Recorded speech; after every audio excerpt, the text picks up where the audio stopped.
జాతీయ మహిళా పార్లమెంటేరియన్ సదస్సుకు సర్వం సిద్ధమైంది. కృష్ణానది తీరాన పవిత్ర సంగమం వద్ద రాష్ట్ర ప్రభుత్వం భారీ ఏర్పాట్లు చేసింది. ఈ కార్యక్రమంలో పాల్గొనేందుకు అతిథులు తరలివస్తున్నారు. 3 రోజుల పాటు జరిగే సదస్సు మహిళా సాధికారత సాధనలో ముందడుగుగా నిలవనుంది. శుక్రవారం నుంచి 3 రోజుల పాటు జరిగే జాతీయ మహిళా పార్లమెంటేరియన్ సదస్సుకు ఏర్పాట్లు పూర్తయ్యాయి. కృష్ణానది అభిముఖంగా దాదాపు 2 నెలలుగా నిర్విరామంగా సాగిన పనులు దాదాపుగా పూర్తయిపోయాయి. 12,000 నుంచి 15,000 మంది ఆసీనులయ్యేందుకు వీలుగా జర్మన్ టెక్నాలజీతో సభా ప్రాంగణంలో ఏర్పాట్లు చేశారు. సదస్సు ప్రాంగణం, పరిసరాలను అత్యద్భుతంగా తీర్చిదిద్దారు.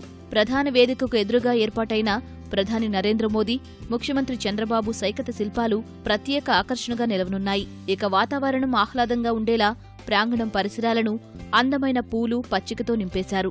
మహిళలకు అవసరమైన విడిది, భోజన ఏర్పాట్లు కూడా పూర్తయ్యాయి.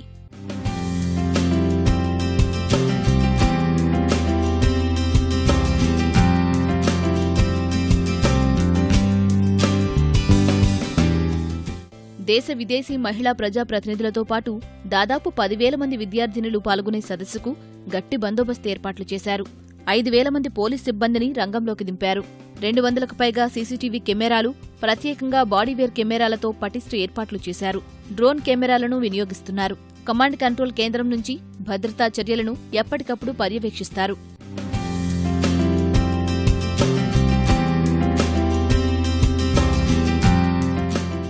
సభా ప్రాంగణంలో ఏర్పాట్లను స్పీకర్ కోడెల, ఉపసభాపతి మండలి, మంత్రి పల్లె రఘునాథరెడ్డి పర్యవేక్షించారు.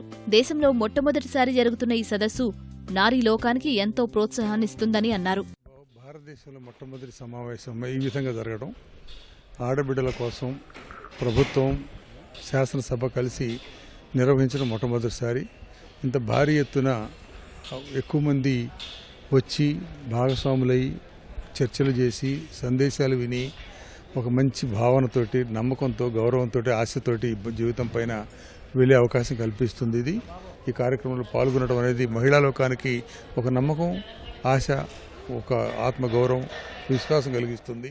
ఈ జాతీయ సదస్సు మాత్రం ఒక దిశ నిర్దేశనం చేస్తుంది దేశానికి అని చెప్పి మాత్రం భావిస్తున్నాను.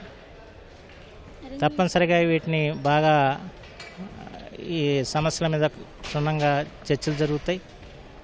అమరావతి డిక్లరేషన్ పేరిట ఒక తీర్మానాలు కూడా ఇక్కడ చేయటం జరుగుతుంది.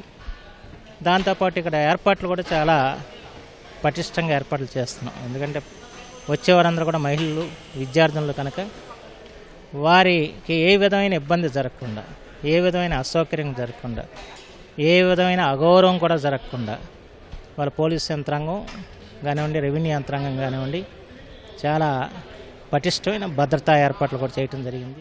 ఈ సభ వలన తప్పకోకుండా ప్రపంచానికి మహిళా శక్తి చాటి చెప్పడమే కాకుండా ఆ మహిళా శక్తిని ఎంపవర్మెంట్కు ఏ విధంగా చేయొచ్చు అనేది కూడా కొన్ని సూచనలు, సలహాలు వస్తాయని భావిస్తున్నాం. అన్ని ఏర్పాట్లు అద్భుతంగా చేయడం జరిగింది. తప్పకుండా ఏదైనా ఈ ఏర్పాటు చేసిందే మంచి మంచి సలహాలు వస్తే అటువంటి ఇంప్లిమెంట్ చేసే మహిళా సాధికారతకు మరింతగా భారతదేశంలో అన్ని రాష్ట్రాల కంటే ముందుగా మనం ఉండాలని ఆలోచించైతే ఈ ఎంపవర్మెంట్ సదస్సు ఏర్పాటు చేయడం జరిగింది.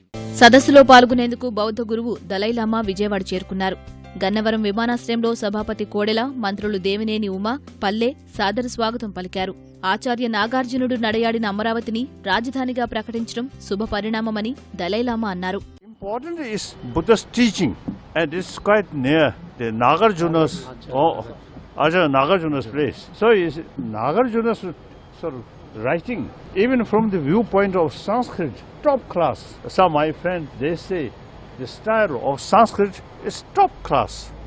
Wonderful. మహిళా పార్లమెంటేరియన్ సదస్సుకు మద్దతుగా రాష్ట్ర వ్యాప్తంగా మహిళలు ర్యాలీలు నిర్వహించారు. గుంటూరు జిల్లా పెదనందిపాడులో భారీ ప్రదర్శన జరిగింది. బాపట్లలో అప్పికట్ల, నర్సాయిపాలెం మహిళల ర్యాలీ సాగింది. కడపలో మహిళలు జాయింట్ కలెక్టర్ ప్రదర్శనలో పాల్గొన్నారు. శ్రీకాకుళంలో మహిళా శిశు సంక్షేమ శాఖ ఆధ్వర్యంలో శోభాయాత్ర నిర్వహించారు. కలెక్టర్ లక్ష్మీ నరసింహం, మహిళలు, విద్యార్థులు పాల్గొన్నారు.